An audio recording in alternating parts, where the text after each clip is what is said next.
അഹല്യാദേവി പറയാണ്, ഭഗവാനെ എങ്ങനെയാണ് ഞാൻ അങ്ങയെ അറിയുക?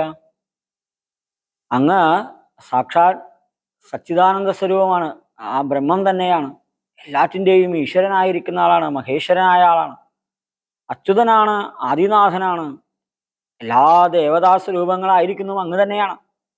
അങ്ങനെയുള്ള അങ്ങയെ മൂഢാത്മാവായുള്ള ഞാൻ, അന്ധയായിട്ടുള്ള ഞാൻ എങ്ങനെ അറിയും? അറിവില്ലാത്ത ഞാൻ എങ്ങനെ അറിയാം? അങ്ങയുടെ തത്വം, നിൻ തിരുവടിയുടെ തത്വം എന്നാലും ഞാനോ സന്തതം ഭൂയോ ഭൂയോ നമസ്തേ നമോ നമ. അവിടുത്തെ തത്വത്തെ എനിക്കറിയില്ല, അതുകൊണ്ട് ഞാനിതാ വീണ്ടും വീണ്ടും നമസ്കരിക്കുകയാണ്. അവിടെ എത്ര കുത്ര വിവസിച്ചിടിലും എല്ലാ നാളും, എവിടെ വസിച്ചാലും ശരി, എല്ലാ നാളും എക്കാലത്തും തളിരടികളിൽ ഇളക്കം വരാതൊരു ഭക്തി ഉണ്ടാക വേണം. അവിടുത്തെ പാദങ്ങളിലെ ഇളകാത്ത ഭക്തി ഉണ്ടാകും എന്ന് വേണമെന്ന് ഒഴിഞ്ഞപരം. ആ ഭക്തി ഉണ്ടാക വേണം എന്നൊഴിഞ്ഞപരം, അതൊഴിഞ്ഞ് വേറൊന്ന് ഞാൻ അർത്ഥിച്ചിടുന്നേനില്ല, എനിക്ക് വേണ്ട. നമസ്തേ നമോ നമ, അവിടുത്തെ പാദങ്ങളിലുള്ള ഭക്തി മാത്രം മതി എനിക്ക്. നമസ്തേ രാമ രാമ പുരുഷാധ്യക്ഷ വിഷ്ണു. ഭഗവാനെ രാമ, അങ്ങേക്ക് നമസ്കാരം. അങ്ങ് പുരുഷാധ്യക്ഷനാണ്, ഉത്തമ പുരുഷനായിട്ട് എല്ലാറ്റിനും അധ്യക്ഷനായിരിക്കുന്ന ആളാണ്. വിഷ്ണു എങ്ങും വ്യാപിച്ചവനാണ്. നമസ്തേ രാമ രാമ, രാമ അവിടത്തേക്ക് നമസ്കാരം. ഭക്തവത്സല രാമ, ഭക്തന്മാരോട് വാത്സല്യമുള്ളവനെ രാമ.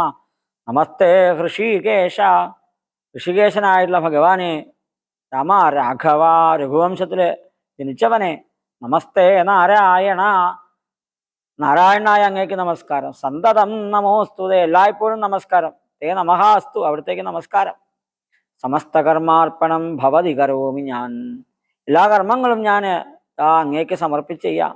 സമസ്തം അപരാധം ക്ഷമസ്വ ജഗൽപദേ, എൻ്റെ എല്ലാ തെറ്റുകളും അപരാധവും ക്ഷമിക്കണേ ഭഗവാനെ.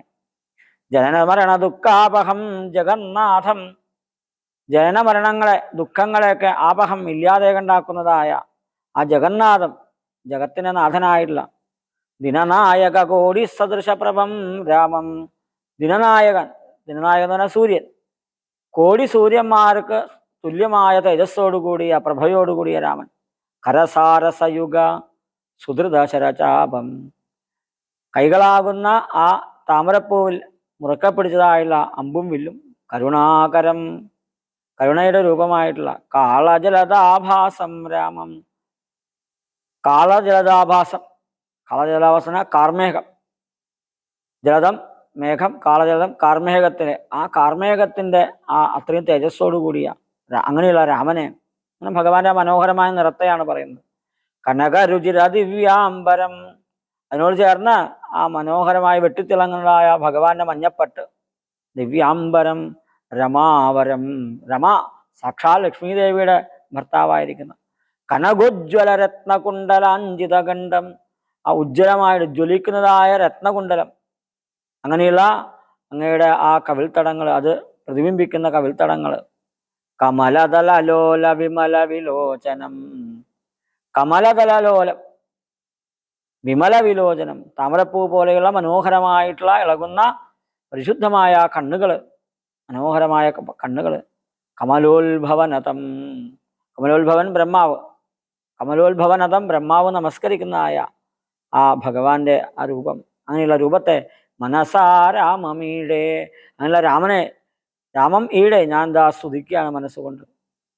പുരതസ്ഥിതം സാക്ഷാത് ഈശ്വരം രഘുനാഥം, തൻ്റെ മുന്നിലുള്ളതായ സാക്ഷാൽ ഈശ്വരനായിട്ടുള്ള രഘുനാഥനെ പുരുഷോത്തമം കൂപ്പി സ്തുതിച്ചാൽ ഭക്തിയോടെ, ആ പുരുഷോത്തമനായിട്ടുള്ള രാമനെ ഭക്തിയോടുകൂടിയിട്ട് ആ അഹല്യ സ്തുതിച്ചു. ലോകേശാത്മജയാകുമഹല്യ താനും പിന്നെ ലോകേശ്വരാനുജ്ഞയാ പോവിതു പവിത്രമായി. ആ ബ്രഹ്മാവിൻ്റെ മകളായിട്ടുള്ള അഹല്യ പിന്നെ ആ ലോകേശ്വരനായിട്ടുള്ള ഭഗവാന്റെ അനുജ്ഞ നേടി, അനുമതി നേടി അവിടെ നിന്ന് പോയി. ഗൗതമനായ തൻ്റെ പതിയെ പ്രാപിച്ചുടൻ, ആ ഗൗതമൻ എന്ന് പറയുന്നത് എൻ്റെ ആ പതിയായിട്ടുള്ള ആ മഹർഷിയെ പ്രാപിച്ച് ആദിയും തീർത്തു വസിച്ചിടനാരഹല്യയും, എന്തൊക്കെ ആദിയുണ്ടോ, ബുദ്ധിമുട്ട് വിഷമങ്ങളുണ്ടോ, അതൊക്കെ നീക്കി അഹല്യ വസിച്ചു. ഇനി അഹല്യാസ്തുതിയുടെ ഫലശ്രുതിയാണ്. സ്തുതിഭക്തിയോടെ ജപിച്ചിടുന്ന പുമാൻ ശുദ്ധനായ കില പാപങ്ങളും നശിച്ചുടൻ പരമം ബ്രഹ്മാനന്ദം പ്രാപിക്കും. ആരാണോ ഈ സ്തുതിയെ ഭക്തിയോടുകൂടി ജപിക്കുന്നത് അയാളുടെ എല്ലാ പാപങ്ങളും നശിക്കും. ആ വലിയ പരമമായ ബ്രഹ്മാനന്ദത്തെ പ്രാപിക്കും. അത് മാത്രമല്ല അത് മാത്രമല്ല എന്താ, വരും ഐഹിക സൗഖ്യം മനുജന്മാർക്കു നൂനം. ഐഹിക സൗഖ്യം, ഈ ലോകത്തിലെ സുഖം മനുഷ്യന്മാർക്ക് ഉണ്ടാവും. നൂനം നിശ്ചയമായിട്ടും.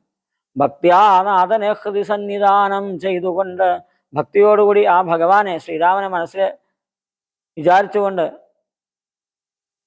ഈ സ്തുതി ജപിച്ചീടിൽ, ഈ സ്തുതിയെ ലഭിച്ചാൽ സാധിക്കും കൈവല്യവും, സാധിക്കും സകലവും, എല്ലാ കാര്യങ്ങളും സാധിക്കും. പുത്രാർത്ഥി ജപിക്കിലോ നല്ല പുത്രന്മാരുണ്ടാം. മക്കളുണ്ടാവുന്ന ആഗ്രഹിക്കുന്ന ആൾക്ക് നല്ല മക്കളുണ്ടാവും. മിത്രാർത്ഥി ജപിച്ചീടിൽ, അർത്ഥാർത്ഥി ജപിച്ചീടിൽ പുത്രന്മാരുണ്ടാം. അർത്ഥത്തെ അർത്ഥിക്കുന്ന ആള് ജപിച്ചീടിൽ അർത്ഥവും ഏറ്റമുണ്ടാം. ധനം വേണമെന്ന് വിചാരിക്കുന്ന ആളുകൾക്ക് ധനമുണ്ടാകും. ഗുരുതൽപകൻ കനകസ്തേയി സുരാപായി. ഗുരുതൽപകൻ, ഗുരുവിന്റെ തൽപ്പത്തിൽ ഇരിക്കുന്നവൻ, ഗുരുവിന്റെ കിടക്കയിൽ ഇരിക്കുന്നവൻ അല്ലെങ്കിൽ ഇരിപ്പിടത്തിൽ ഇരിക്കുന്നവൻ. കനകസ്തേയി, സ്വർണം കക്കുന്ന ആള്. സുരാപായി, മദ്യപിക്കുന്ന ആള്. ധരണീസുരഹന്ത, ധരണീസുരൻ ബ്രാഹ്മണനെ വധിക്കുന്ന ആൾ. ധരണീസുര ഹന്ത, ബ്രാഹ്മണനെ വധിക്കുന്ന ആൾ. ഇത് മാതൃഹ, അച്ഛനെയും അമ്മയെയും ഉപദ്രവിക്കുന്നവരെ, കൊല്ലുന്നവരെ. ഭോഗി, സുഖഭോഗങ്ങളിൽ അടിപ്പെട്ട് കിടക്കുന്ന ആൾക്കാർ. പുരുഷാധവൻ ഏറ്റമെങ്കിലും അവൻ, പുരുഷാധവനാണ് ഏറ്റവും വളരെയധികം അധവനായിട്ടുള്ള ആള് എങ്കിൽ പോലും അവൻ നിത്യം, അങ്ങനെയുള്ള ആള് നിത്യം പുരുഷോത്തമം ഭക്തവത്സലം നാരായണം, പുരുഷോത്തമനായിട്ടുള്ള ഭക്തവത്സനായിട്ടുള്ള നാരായണനായിട്ടുള്ള ഭഗവാനെ ചേതസി, അങ്ങനെയുള്ള ആ ഭഗവാനെ മനസ്സിൽ രാമചന്ദ്രം ധ്യാനിച്ച്, ശ്രീരാമനായിട്ട് കണ്ട് ധ്യാനിച്ച് ഭക്തിയാ ജപിച്ച്, നല്ല ഭക്തിയോടുകൂടി ജപിക്കുകയാണെങ്കിൽ, ആദരാൽ വണങ്ങുകിൽ, വളരെ ആദരവോടെ വണങ്ങിയാൽ സാധിക്കുമല്ലോ മോക്ഷം. അങ്ങനെയുള്ള ആളുകൾക്ക് മോക്ഷം തന്നെ കിട്ടും. സദ്വൃത്തനായിടിൽ പറയണമോ മോക്ഷം. നല്ല സദ്വൃത്തം എന്ന് പറഞ്ഞാൽ നല്ല രീതിയിൽ കഴിയുന്ന ആള്, അയാൾക്ക് പിന്നെ മോക്ഷം പറയേണ്ടതുണ്ടോ? സദ്യ സംഭവിച്ചിടും സന്ദേഹമില്ലേ. സദ്യ ഉടനെ വേഗത്തിൽ തന്നെ അവർക്ക് മോക്ഷം സംഭവിക്കും. ഇങ്ങനെ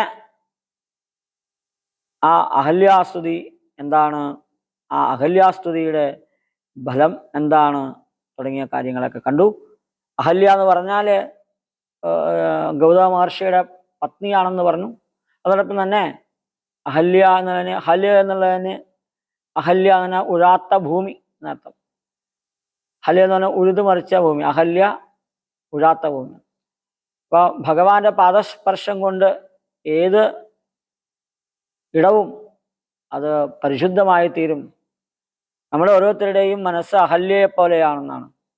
ആ ഭഗവാന്റെ സാന്നിധ്യം കൊണ്ട്, ഭഗവാന്റെ കാലിലെ ആ പൊടി കൊണ്ട് എങ്ങനെയാണോ ആ കല്ലായിരുന്ന അഹല്യക്ക് മോക്ഷം കിട്ടിയത്, അതുപോലെ നമുക്ക് ഓരോരുത്തർക്കും ആ ഭഗവത് സ്മരണ കൊണ്ട്, ഭഗവത് പാദസ്പർശം കൊണ്ട് നമ്മുടെ ഉള്ളം തരളിതമാകാൻ, നമ്മുടെ ഉള്ളിലെ കാഠിന്യമൊക്കെ ഇല്ലാതെ കണ്ടാവാനായി സാധിക്കണം. രാമായണത്തിലെ വളരെ വിശേഷപ്പെട്ട സ്തുതികളിലൊന്നാണ് അഹല്യാസ്തുതി. അഹല്യാമോക്ഷത്തിന് ശേഷം അഹല്യാദേവി ഭഗവാനെ സ്തുതിക്കുന്ന ഭാഗമാണ് നമ്മൾ ഇതുവരെ കണ്ടത്.